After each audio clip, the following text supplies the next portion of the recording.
Mes frères, mes sœurs, bien chers téléspectateurs de MCR TV, merci de nous recevoir chez vous par le biais de votre poste téléviseur. Comme vous le savez, c'est l'émission L'Appel de l'Aurore, une émission de spiritualité, on va le dire, mais qui a un caractère spécial aujourd'hui parce que nous avons des invités de marque.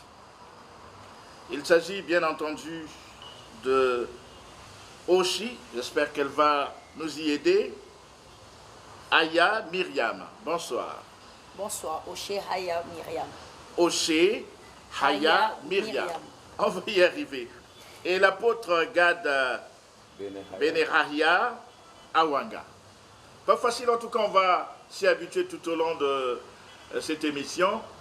Et également à vous, paix, bénédiction et lumière de quelque obédience religieuse que vous soyez, que l'harmonie qui nous vient d'en haut vous parvienne.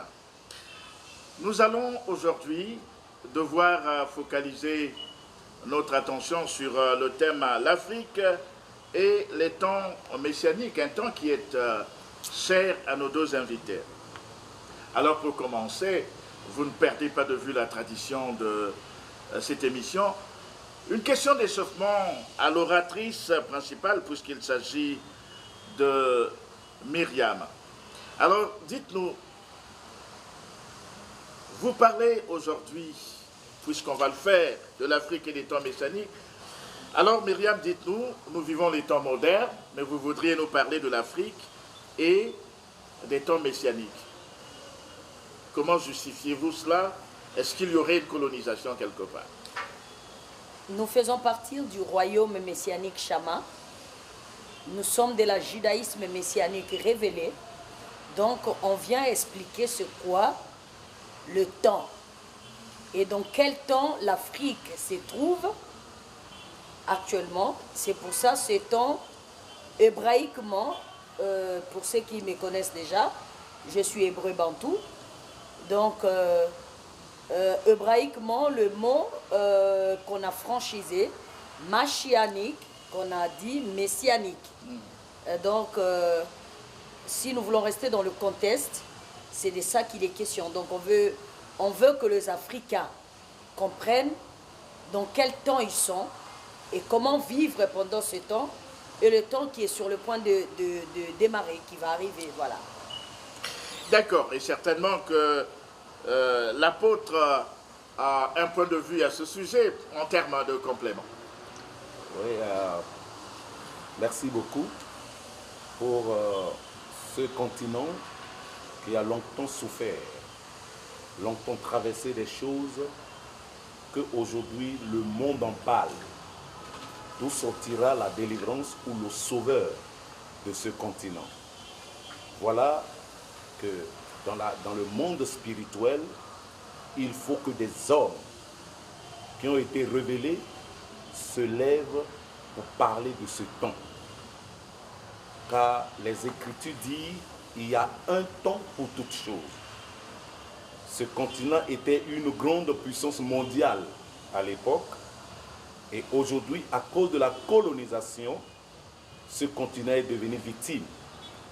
Maintenant, il faut que des hommes spirituels se réveillent pour mettre en ordre les choses qui sont détruites dans ce continent, pour que ce continent prenne sa première place. C'est là où nous interprétons la messianique. Mes frères, mes sœurs, vous avez compris certainement ce point de vue, mais vous savez, du point de vue de la spiritualité, du point de vue de la science, du savoir, il est juste et bon pour mieux entrer dans la logique d'une personne, de comprendre son contexte, parce qu'il est dit, l'environnement donne à chacun ses éléments d'interprétation du monde. Alors on va permettre à la sœur Myriam de nous dire en deux mots à quelle obédience chrétienne elle appartient et quelle est la vision générale de cette structure. Je ne suis pas chrétien, je suis juive, je venais de le dire, et je ne suis pas sœur. Je suis Madame Myriam, c'est encore mieux comme ça. Je suis juive messianique révélée. Donc je suis juive, je ne suis pas chrétienne. Alors, comme vous venez de dire, le contexte, j'aimerais d'abord lire ce que j'ai noté pour un peu expliquer en fonction c'est quoi le temps messianique. Étant donné l'Afrique est le berceau de l'humanité, c'est-à-dire la race noire, le premier-né et la bastion de la civilisation, l'Afrique centrale étant la bastion de la révolution actuelle dans le monde divin et le monde spirituel, la population la plus nombreuse de ces territoires, ces contrées, sont de croyants bibliques, à ce que je sache. Alors la Bible dit que chaque chose a son temps, comme il vient le mentionner, apôtre, dans Ecclésiaste 3, versets 1er à 11. Donc, nous voyons, je pense que pendant que je parle là, l'Afrique centrale est actuellement là, la bastion de la révolution. J'en ai déjà parlé dans plusieurs chaînes télévisées. Maintenant, comment l'Afrique va être bastion de la révolution? Il faut que l'Afrique connaisse que vous devez racheter le temps parce que les jours sont mauvaises. Comme Ephésiens chapitre 5, verset 16 le dit. En plus de ça, les Africains doivent savoir. Quand je parle des Africains, je parle des croyants de la Bible qui sont dans le territoire Afrique centrale. Parce que c'est à eux que je m'adresse uniquement aujourd'hui. Dans cette émission, je vais m'adresser à eux, le croyant de la Bible. Ils ont cru à une entité qu'ils appellent Messie. Alors c'est justement qui est donc ce mot hébreu, Messie ou Machia, c'est quoi? Et ils doivent savoir que chaque chose est bonne, Elohim le fait en son temps. Donc, les choses est bonne, ça marche dans le temps d'Elohim et non dans le temps des hommes. Parce que les hommes ont fabriqué leur calendrier, chacun a son calendrier. Alors, qu'est au temps messianique pour les gens qui croient au Messie? Pour les gens qui disent j'ai un Messie, pour les gens qui disent j'ai un sauveur, c'est qui d'abord le concept hébreu ou le concept juif? Parce que vous le savez bien que c'est juif, ça vient de nous. Donc, ce concept juif veut dire quoi? Qu'est-ce que ça veut dire? En vérité, en vérité. Alors, le temps messianique a été annoncé par qui? Par le prophète majeur, appelé Isaïe, que les Français ont traduit par Isaïe. Isaïe explique les choses que le Créateur lui explique.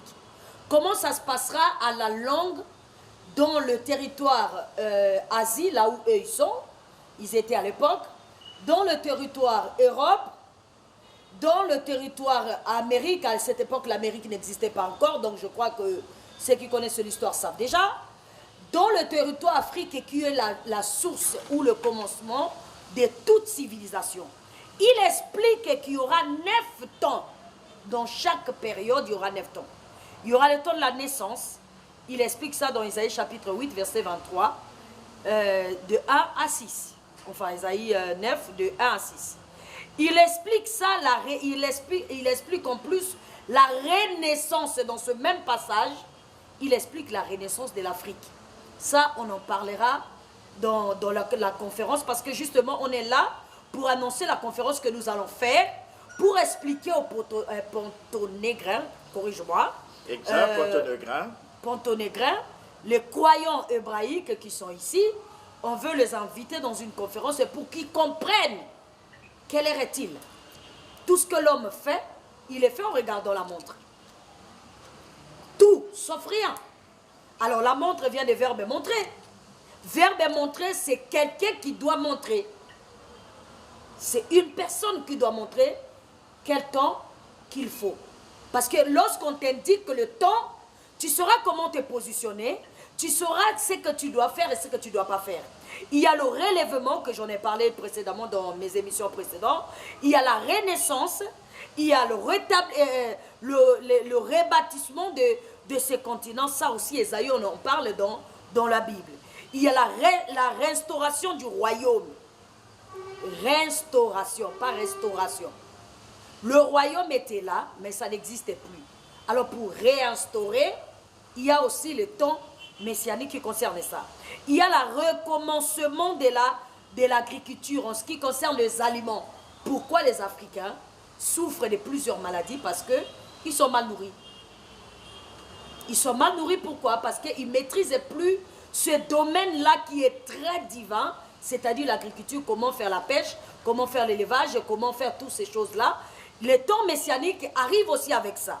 Le temps messianique va permettre à l'homme noir, cette fois-ci, d'écrire toi-même ton propre histoire. On ne vient pas te raconter les histoires, ton propre histoire. On ne vient pas te parler de toi-même. C'est toi-même qui écris ton histoire avec ton écriture, avec ta langue. Alors là, ça sera authentique, ça sera vrai et tu ne pourras pas dépendre de quelqu'un parce que, crois-moi sur parole, l'histoire est comme, comment ça s'appelle, comme le panneau indicateur d'une personne. Si tu as perdu ton histoire, tu ne peux pas découvrir ta culture. Et si tu ne découvres pas ta culture, tu ne pourras pas rendre le culte. Et si tu ne peux pas rendre le culte à l'auteur des vies, tu es l'homme le plus malheureux de la terre. Parce que l'auteur des vies ne descend que là où il y a le culte rendu à son honneur. Donc, on parle de l'écriture. Nous parlons de promouvoir la culture. La culture africaine. Comment elle était l'autre fois? Ce n'est pas le mélange que je vois là, que les gens disent, nos ancêtres étaient... Non, c'est faux. Nous sommes la bastion de la civilisation. Nous sommes les berceaux de l'humanité. Alors, s'il faut parler de la divinité, ça a commencé ici. Ce n'est pas ces histoires qu'on voit là. Donc, il faut promouvoir la véritable, l'authentique culture africaine et nous devons restituer à la femme africaine la place qui lui revient de droit. Parce que rappelez-vous, l'Afrique est matriarcat et non patriarcat. Le fait que l'Afrique a cessé, le continent, enfin je parle des Kama bien sûr, depuis que Kama s'est fait appeler Afrique et que la femme a perdu sa valeur, elle a perdu sa place, elle a perdu tout ce qui lui revenait de droit. Alors voici là où ça sombre aujourd'hui. Donc les 9 stations dont la Bible d'ailleurs explique et la réalité nous prouve, comment dire, avec toutes les choses que nous sommes en train de voir, ça prouve qu'il y a un temps pour toutes choses. Mais lorsque ces temps-là arrivent, il vous faut la montre qui va vous montrer que il est 15h03. C'est la montre. La montre, c'est une personne qui la possède et toi qui ne la possèdes pas, tu lui demandes il est quelle heure s'il vous plaît? Ou encore la personne qui possède la montre lui-même doit sortir, dire aux gens, il est 15h, il doit sonner, cloche, tac, tac, tac, tac, il est 15h. Alors, pour Pointe-Noire, il n'y a pas l'auteur des vies à Pointe-Noire. Il n'y a pas celui qui a créé Pointe-Noire. S'il y a le créateur de Pointe-Noire, donc le créateur de Pointe-Noire a déposé aussi une montre ici et qui va montrer les gens le temps qu'il est. Bata Myriam, pour une économie de mots, vous avez dit des choses tellement intéressantes, tellement savantes certainement, mais pour l'éclairage de nos téléspectateurs, vous avez dit l'Afrique et les temps messianiques. Peut-on comprendre que les temps messianiques sont en pluriel en fonction de ce que vous venez d'évoquer? Exactement. Parce que beaucoup se sont dit au départ, on aurait pu dire le temps messianique. Pourquoi les temps messianiques? Des temps, il y en a plusieurs. Il y a plusieurs temps. Comme la nature elle-même nous enseigne, nous avons 4 temps. On a l'automne, on a l'hiver, on a le printemps et on a l'été. Donc l'Afrique a traversé d'autres temps déjà. L'Afrique est en train de traverser d'autres temps là actuellement. Mais l'Afrique est sur le point d'arriver à un autre temps aussi. Alors chaque temps messianique, il y a un Messie qui amène ce temps-là. Là je parle de l'Afrique. D'une manière universelle aussi, d'une manière planétaire, il y a aussi ces temps-là. On reviendra sur l'universel, certainement. On va continuer à enfoncer le clou sur le sujet. À quel temps sommes-nous? Et puisque vous avez dit qu'il y a, en prenant l'image de la montre, quelqu'un qui indique le temps, qui est celui-là qui indique le temps pour l'Afrique? Et certainement que vous reviendrez sur le pourquoi de l'Afrique centrale comme ce bastion. Je crois que ceux qui me suivent depuis quelques temps dans vos chaînes, l'Afrique centrale étant pourquoi l'Afrique est le bastion de la révolution. Quand nous regardons carte du monde, qu'est-ce qu'on met à la première plan? L'Afrique. Et quand nous regardons l'Afrique, on voit le cœur de l'Afrique. Je suis une mère. Quand un enfant, quand je tombe enceinte, la première des choses qui se forme dans mon ventre, c'est le cœur.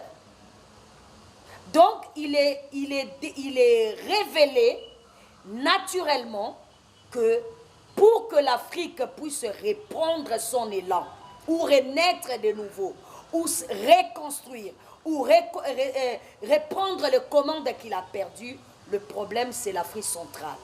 Et maintenant, lorsque nous regardons l'Afrique centrale, tous les pays d'Afrique centrale avancent sauf le Congo.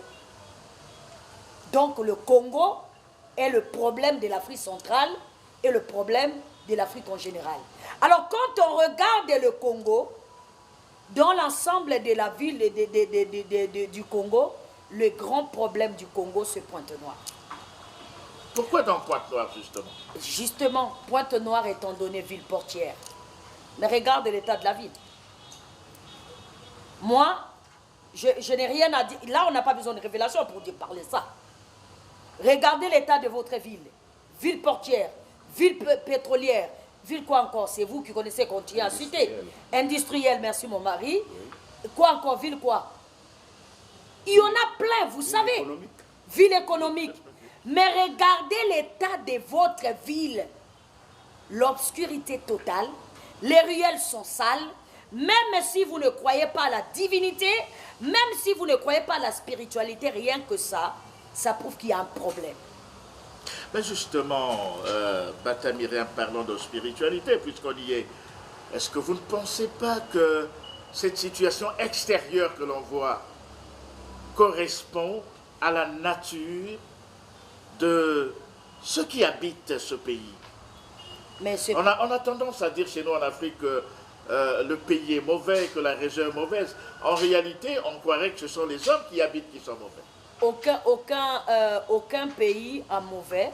Le pays devient mauvais en fonction des gens, les premiers habitants de ces territoires, ce qu'ils ont fait. La terre, si vous l'avez vendue, vous devez la racheter pour que ça vous revienne.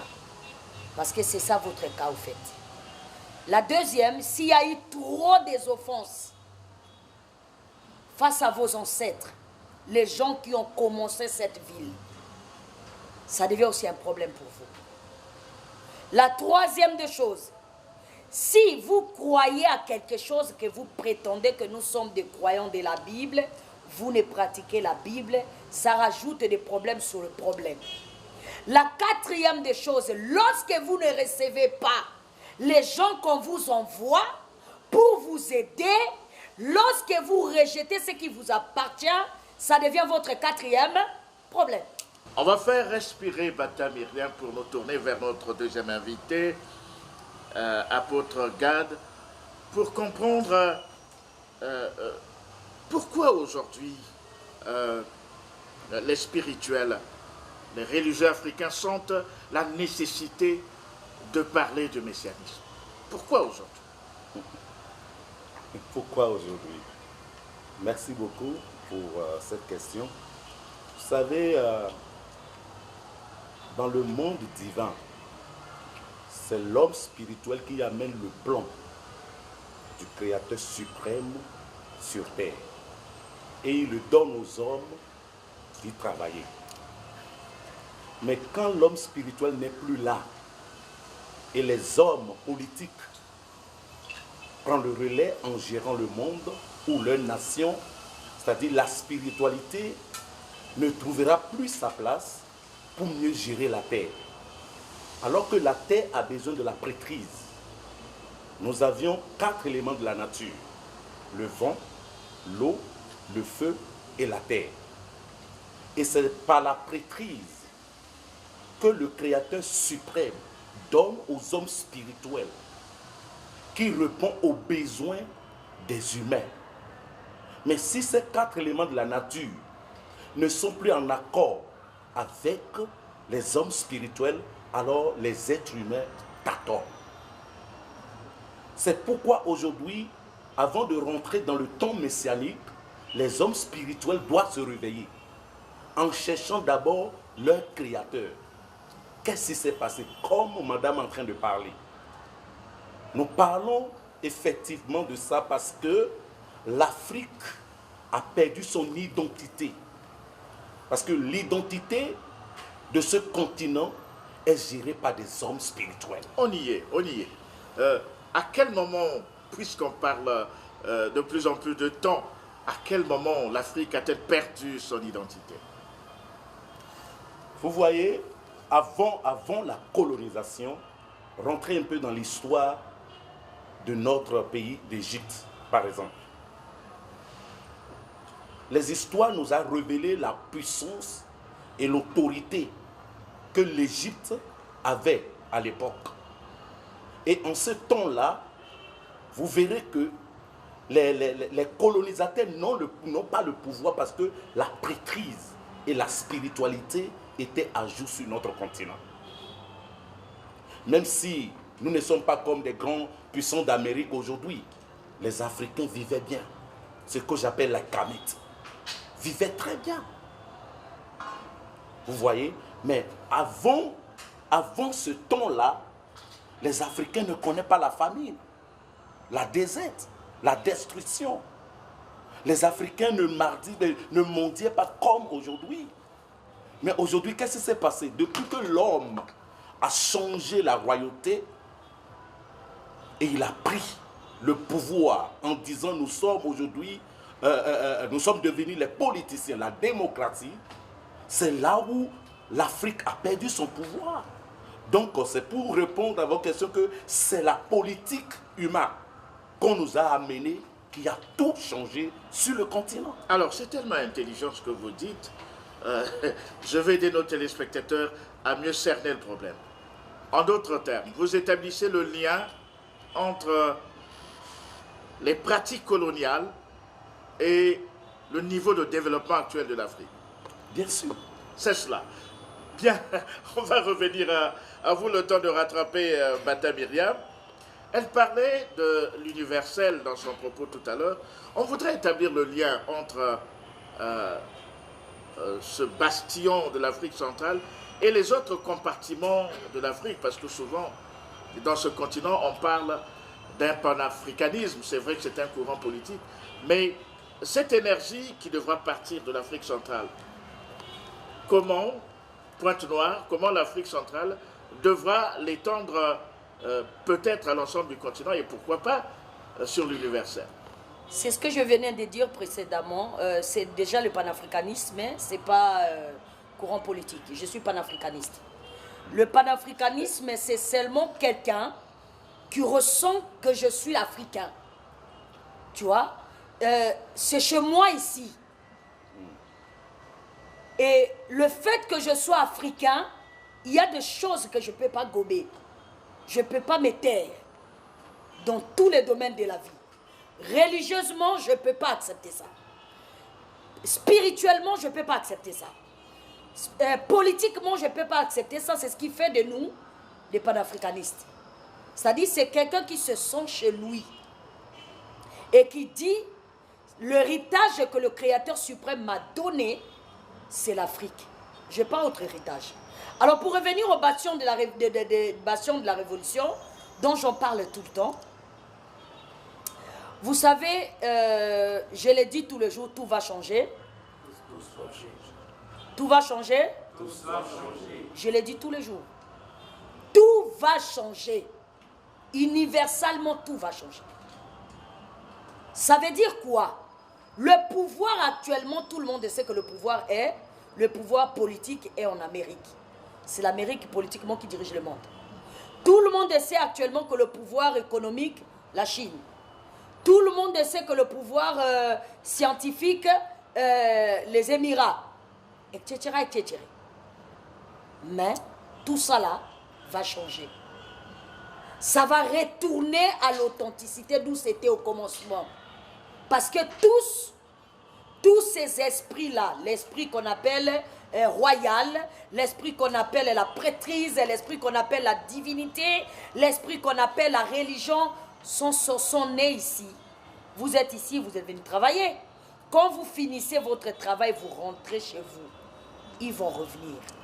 Voilà pourquoi le Créateur suprême me dit, va dire aux Africains que tout va changer. Ce qui était, c'est ce qui revient. Mais vous devez changer avant tout. Le changement, ce n'est pas quelque chose qu'on peut imposer à quelqu'un. C'est la réalité elle-même qui t'impose le changement. Comme je suis en train de dire, regardez Pointe-Noire. Même si vous êtes aveuglé à 98 000 degrés, en tout cas, vos yeux humains vous prouvent que ça ne va pas. Regardez le Congo. Vous vivez de quoi? Les Congolais vivent des salaires. Si 15 jours passent, Sassou ne nous a pas payé. Sassou ne nous a pas payé. Les Congolais vivent de salaire. Salaire de combien? Qui ne tient pas un mois. Les dettes à gauche, à droite. Et pour répondre à quel temps il est, le temps que vous traversez, vous-même, vous savez que c'est le temps de misère. Le temps médiocre. Et ce temps-là est lié à la prophétie qu'Ésaïe a déclarée dans Ésaïe chapitre 19. Rappelez-nous alors. Ésaïe 19. Ésaïe a dit, parce qu'à cette époque, l'Afrique était la grande puissance universelle. Le monde entier, l'Égypte, l'Éthiopie, l'Égypte. C'est à cette époque-là.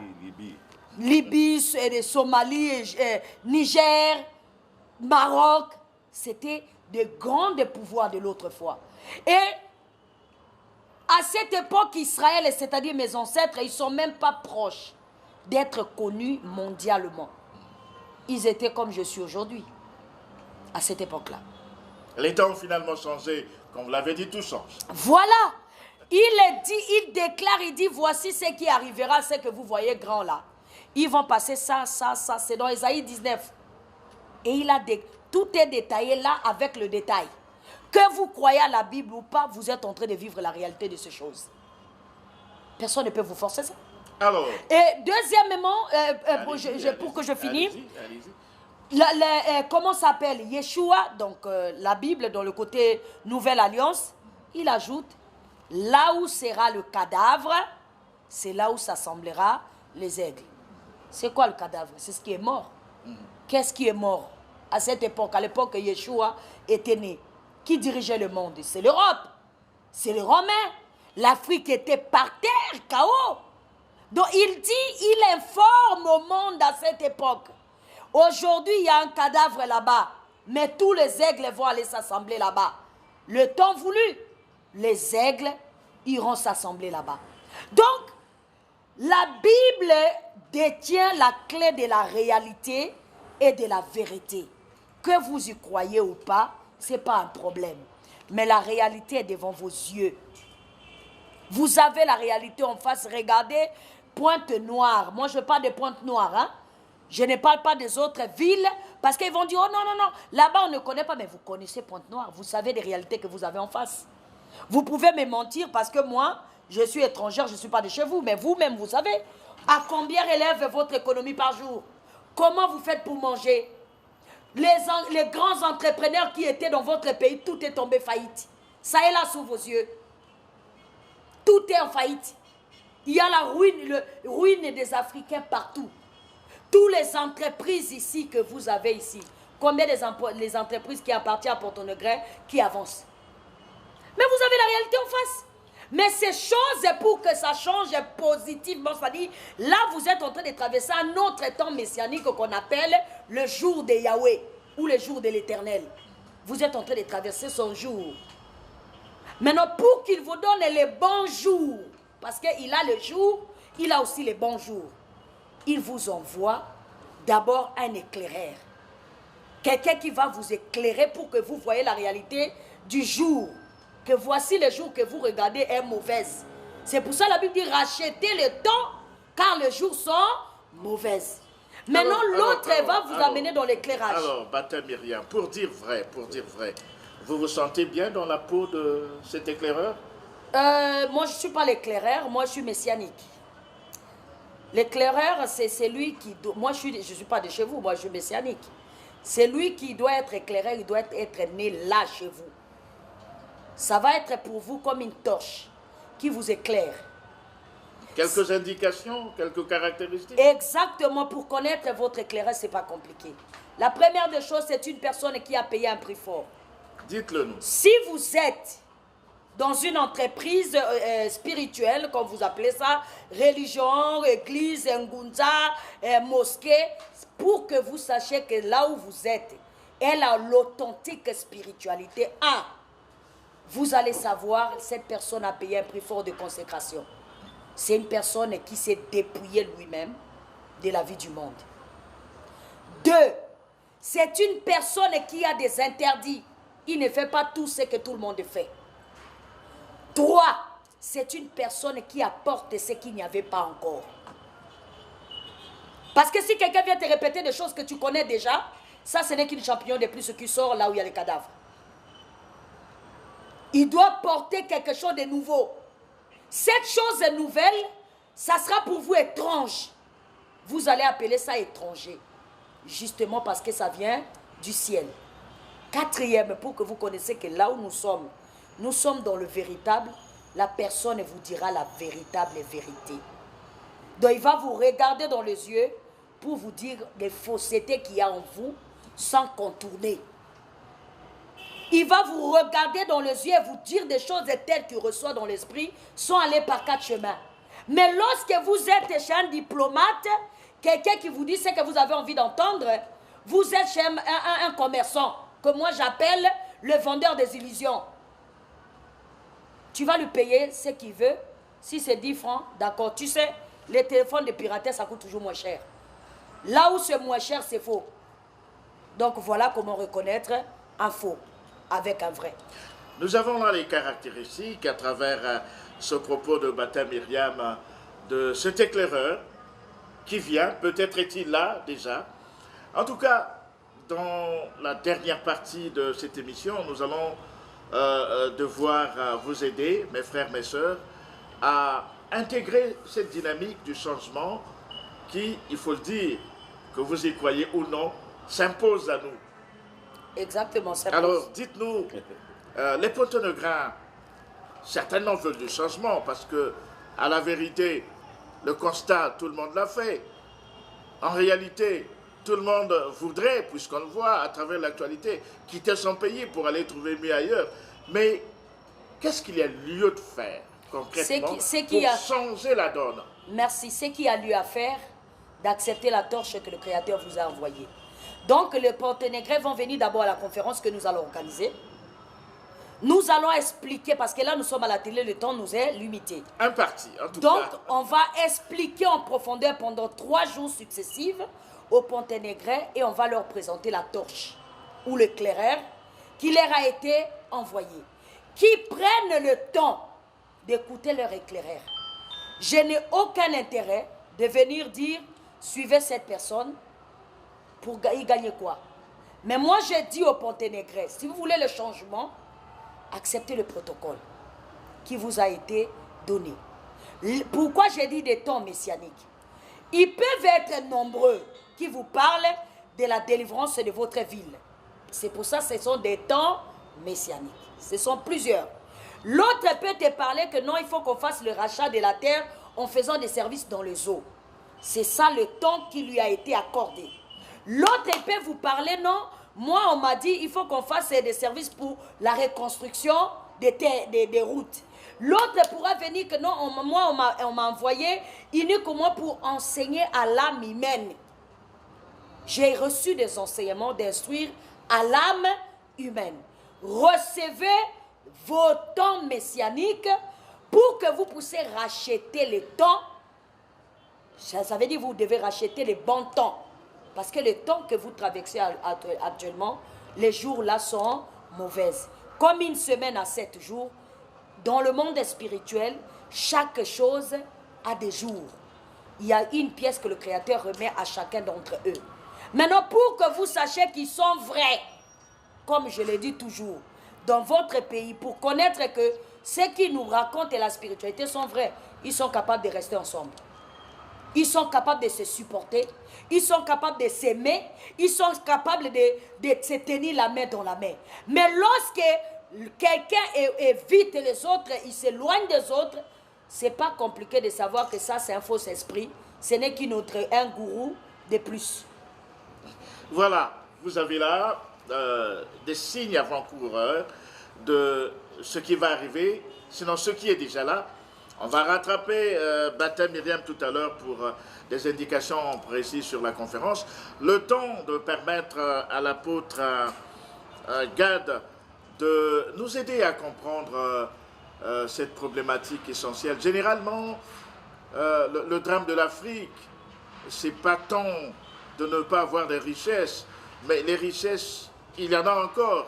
Mais qu'est-ce que nous faisons avec ce que nous avons sous la main? C'est ça. Alors, la dynamique du changement du développement, est-ce qu'il ne faut pas déjà penser comme ces anciens asiatiques qui disaient le changement, la révolution passe par la tête. Amen. On peut te donner 10 millions.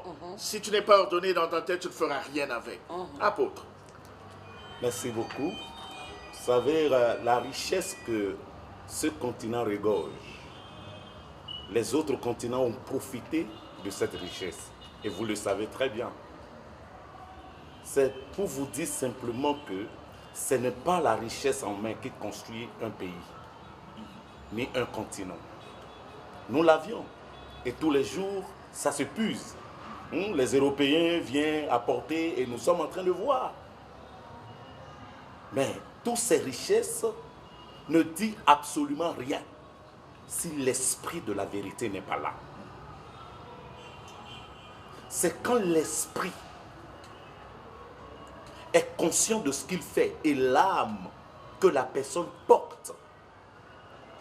Donc la richesse, en ce moment-là, ne porte plus la solution.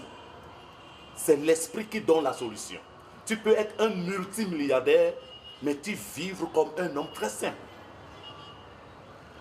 C'est-à-dire que nous sommes en train de rentrer dans un niveau où les Africains comprennent aujourd'hui que peu importe des milliards, nous avions des footballeurs, nous avions des grands hommes d'affaires, nous avions tout ce monde-là qui essaye de faire quelque chose pour le continent. Mais nous n'arrivions pas à sortir.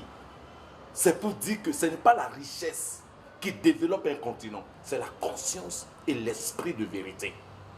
Alors là où il n'y a pas l'esprit de vérité, vous verrez que les humains vont courir derrière la richesse. En sacrifiant même les humains, en faisant des rituels pour avoir la richesse. Et cette richesse rentre dans l'homme pour devenir plus orgueilleux. Alors il oublie l'essentiel. Alors l'essentiel c'est son pays, c'est son continent. C'est pourquoi vous pouvez voir tout autour de vous un grand riche a bâti une grande maison, mais les voisinages sont pauvres. Pourquoi? Ce n'est pas ça la richesse. La richesse, c'est l'esprit. Quand l'esprit de l'homme est construit, sa terre peut être construite. Mais quand l'esprit de l'homme a un problème avec celui qui l'a envoyé sur terre, alors la terre peut tout donner, mais tu ne peux pas les interpréter.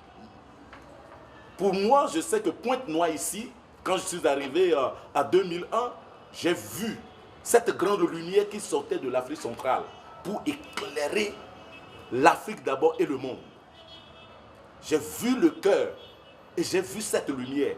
Et aujourd'hui, quand j'écoute ou je suis venu témoigner l'éclaireur qui est ici, donc c'est toute une grande lumière qui est venue au point du ténèbre, au beau milieu du ténèbre que vous êtes, qui veut jaillir cette lumière pour faire comprendre aux hommes que arrêtons de chercher l'argent avec force, mais cherchons l'esprit et l'esprit vous donnera ce que vous avez besoin pour mieux développer la terre. Voilà, cherchons l'esprit parce que la vérité, la vraie, c'est l'esprit qui nous donnera la hauteur nécessaire pour pouvoir changer et transformer notre environnement. On va, pour les formalités de la conférence de presse, obtenir de Baptême Myriam qu'elle nous dise quand aura lieu la conférence de presse, où aura lieu la conférence de presse. Je préfère me tenir debout à côté de mon fils là. Tout le monde cherche des réponses. L'Afrique, l'Afrique. Tout est caché dans le mystère de cet enfant roi que tout le monde connaît, Toutankhamon. C'est un mystère. Les scientifiques et les spiritistes ont essayé de décoder, mais jusqu'ici, personne n'a encore la réponse. Je crois que vous le savez, je ne suis pas la première à le dire, mais comme par hasard, là où je suis logé, je le trouve là. Alors, où se passera la conférence? C'est dans l'hôtel Royal Park, à Pointe-Noire, là où se trouve justement Toutankhamon. Quand se passera la conférence, nous allons commencer autour des 18, 19 au 20. Mais de toute façon, on enverra des invitations à tout le monde, de 18, 19 au 20. Donc les gens qui veulent faire participer de la conférence n'ont qu'à nous contacter au 06 936 1703. Parce que les places seront limitées. Donc ceux qui veulent participer à la conférence, nous parlons ici du changement lié au temps. C'est pour ça que nous parlons des temps messianiques. Il y a des choses, si je veux connaître l'histoire du Congo, je dois aller chez les Congolais. Et si vous voulez connaître l'histoire des Hébreux, venez chez les Hébreux. Seul l'Hébreu peut vous parler des Hébreux. Seul Congolais peut parler des Congolais. Alors nous voulons expliquer aux Ponténégrins quelle est la responsabilité qui est la leur. Nous voulons aussi leur présenter leur torche ou leur éclaireur. Vous savez, j'ai l'habitude de dire, ça me surprend la manière de faire des Africains. Quand quelqu'un s'autoproclame, comme certains me disent, ah, il s'est autoproclamé, oh non, nous on ne veut pas de ça, mais quand quelqu'un s'autoproclame président, par exemple, laissez-lui être président, lui-même il va fouiller son président sans que quelqu'un lui dise fouille là-bas. Mais vous ne pouvez pas rejeter quelque chose que vous ignorez complètement. Prenez le temps de l'écouter, de sonder profondément, de vérifier et laissez-lui le temps. Voilà pourquoi la Bible parle de temps de jubilé. Laissez le message et trouvez la place dans votre esprit. Trouvez le temps de se pénétrer, de construire vos âmes. Ensuite, vous allez dire, il est faux ou il est vrai. Mais le Congolais, à peine il a écouté quelqu'un 1 an, 2 mois, 3 mois, un jour, il n'y a rien là-bas. Moi, je dis, lui, il n'y a rien là-bas, toi, tu as quoi? Si c'est toi qui étais meilleur, pourquoi l'auteur de vie ne vient pas te parler à toi? Si c'est toi qui connais plus, lui, il n'en sait rien. Il est en train de nous tromper. Bon, pourquoi toi, tu ne fais pas? Voilà, l'Afrique est dans le grand chaos. Le Congo est dans le chaos. Pointe-Noire est dans le chaos. Si tu en connais quelque chose, fais-le. Mais si tu ne fais pas, donc tu as besoin d'un guide. Laissez-lui passer devant, restez derrière lui. D'ailleurs, ça vous avantage. Si le danger est devant, c'est lui qui va tomber dans le trou. C'est pas ça? C'est exact. C'est une invite à l'ensemble des Ponténégrins, mais également des Congolais d'une manière générale. Et partons, l'Afrique centrale, considérée comme ce bastion de la révolution. Le temps pour nous, vous l'aurez compris, de dire un grand merci à Bata Myriam, mais également un grand merci à l'apôtre Gad pour ce message, il faut le dire, pertinent, intéressant. Ne perdez pas de vue, parce que souvent, on se perd dans le discours. Le 18, le 19, le 20, je crois, oui, 20, 3 jours. Oui, hein. 3 jours. Les 18, 19 et 20, il y aura une série de conférences de presse. On communiquera l'heure au téléphone 06 06 936 17 03. Voilà, répétez ce numéro, s'il vous plaît. 05 voilà. 667 ouais. 39 79. Voilà. Il est sur Répète WhatsApp. encore. 05 667 39 79. Il est sur WhatsApp. Il est sur WhatsApp. Voilà pour les contacts directs. Et pour d'autres, il est juste et bon que vous veniez à cette série de conférences à la rencontre de l'éclaireur qui vous sera présenté. S'il ne nous arrive rien de fâcheux, je nous donne un rendez-vous à ces différentes conférences et le ciel nous ouvrira les voies qui mènent vers le changement véritable. À bientôt et vous le savez, je nous retrouverai avec le même zèle apostolique. Au revoir.